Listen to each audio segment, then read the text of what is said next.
সুপ্রভাত সকলকে।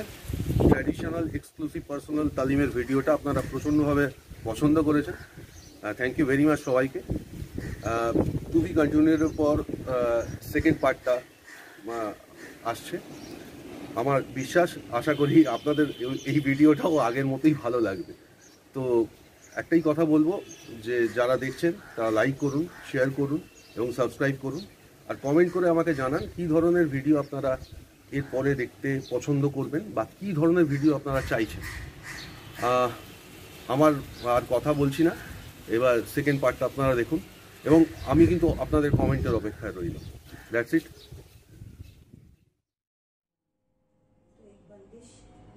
गांव विलासतली तोड़ी में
विलासखनी तोड़ी में सब स्वर तो भैरवी के लगते हैं, लेकिन नाम इसका विलासखनी तोड़ी ही क्यों है? तोड़ी क्यों कहा जाता है?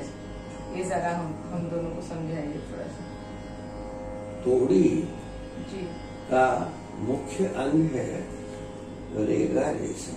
जी तो देखो विलास खानी में भैरवी के स्वर सब लगते हैं, जी लेकिन रेगा रेशा जो लगाने का जो है, तरीका है वो उसमें इंट्रोड्यूस किया गया है। जी तो इस वजह से विलास खानी को भैरवी के स्वर होते हुए भी तोड़ी के ग्रुप में रखा गया। क्योंकि राग स्वर से नहीं बनता है, जी राग बनता है तान फ्रेजेस से। फ्रेजेस। हम लोग जो तान कहते हैं, तान करो मतलब बहुत द्रुत में आकार में घूमो, ये इसको तान कहलाता है। लेकिन जो हमारे बुजुर्ग लोग, पुराने लोग जितने हैं, वो सब तान का मतलब है फ्रेज। वो लोग इसी को तान कहते थे।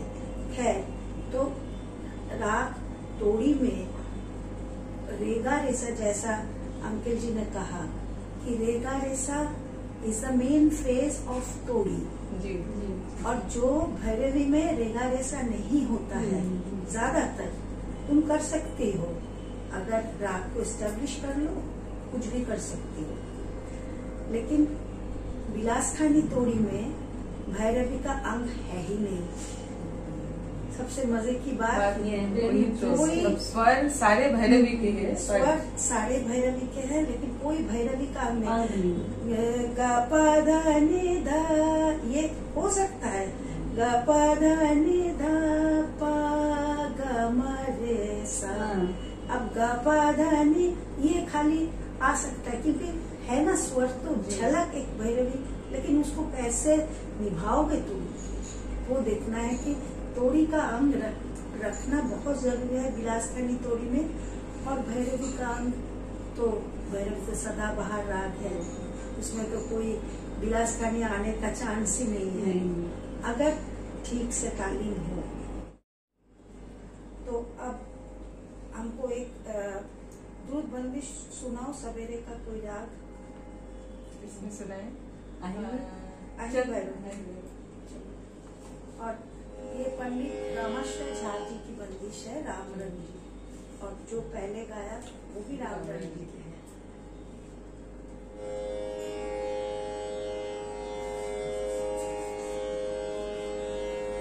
पंचम से करो।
बनाए हैं। लास्ट लाइन देखो, स्लैब्स स्लैब्स। और कितने खूबसूरत खूबसूरती से बनाया।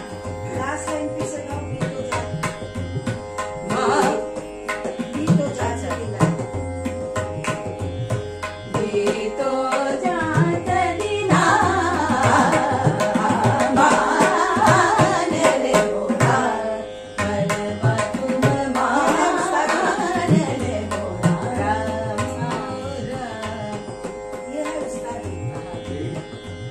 शादी यही होता है।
বাজনা একটু করছি। আমাদের সঙ্গে আমাদের সবার গুরু পণ্ডিত বিজয় কিচলুজি আছেন, আর তার সঙ্গে সংযুক্তা বিশ্বাস চ্যাটার্জি আর সাবিনা ইসলাম রহমান। এরা দুজন খুব ডেডিকেটেড টু মিউজিক।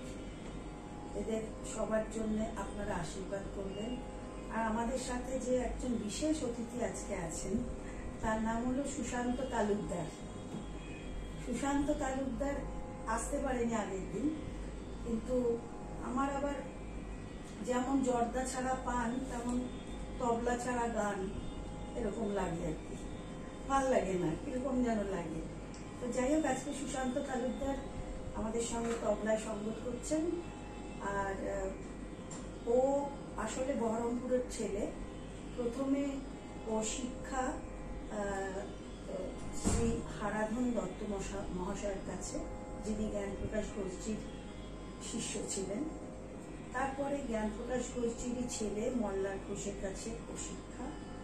আর শেষে এখনো পর্যন্ত তালিম চলছে আমাদের বিশ্ববিখ্যাত তবলিয়া পণ্ডিত অনিন্দ চ্যাটার্জি।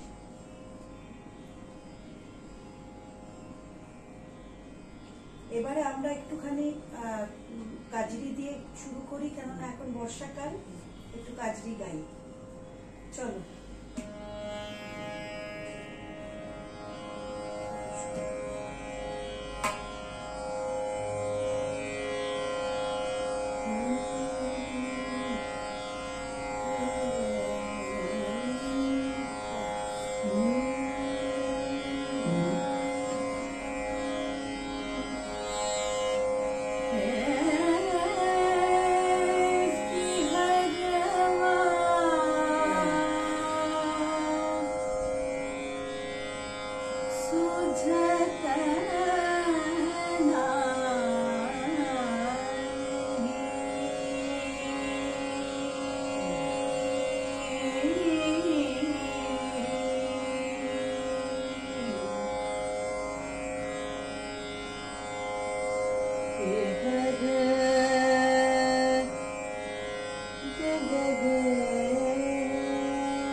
जय